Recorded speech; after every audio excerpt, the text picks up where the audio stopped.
आज हम पीड़ित हैं, हमारा सुनने वाला कोई नहीं है। इस चंपारण, दोनों चंपारण में लाखों एकड़ जमीन किसानों के पास है, बेटियों की शादी नहीं हो रहा है, बेटा का पढ़ाई लिखाई नहीं हो रहा है, जमीन नहीं बिका रहा।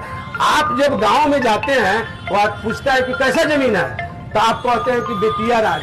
आप भी बेतिया राज कहते हैं, आपका बेतिया राज जमीन नहीं है, आपका जमीन थेवट के द्वारा दिया गया कोठियों का जमीन है, चाहे कोई जमींदार दिया है। बेतिया राज का जमीन किसी किसान के पास नहीं है। मैं चुनौती के साथ इस बात को कह रहा हूं, आज से कहना बंद कीजिए। आपका जमीन कोठियों पे दिया हुआ, बंदोबस्त किया हुआ जमीन है, वो उसका मालिकाना हक आपको सरकार नहीं दिया है। कौन दिया? बिहार सरकार ने दिया। आप मालिक बन बैठे हैं। आज जी हजूरी करने के लिए हम लोग कलेक्टर साहब के पास है, कलेक्टर साहब की बस की बात नहीं है, एडीएम साहब की बस की बात नहीं। इन लोग जमीन नहीं समझ पाता है ये क्या जमीन है।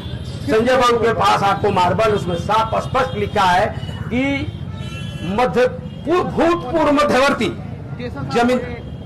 सर बुला रहे हैं, सर आए हुए हैं। भूतपूर्व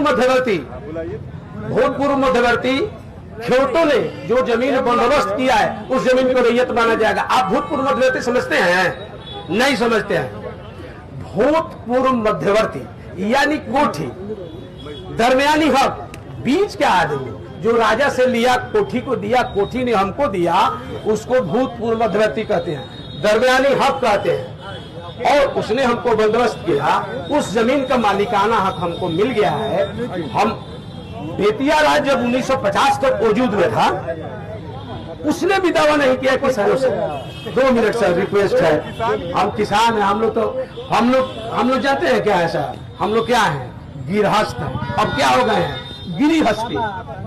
माने हमारी हस्ती गिर गई, हम क्या हो गए? गिरिहस्ती हो गए।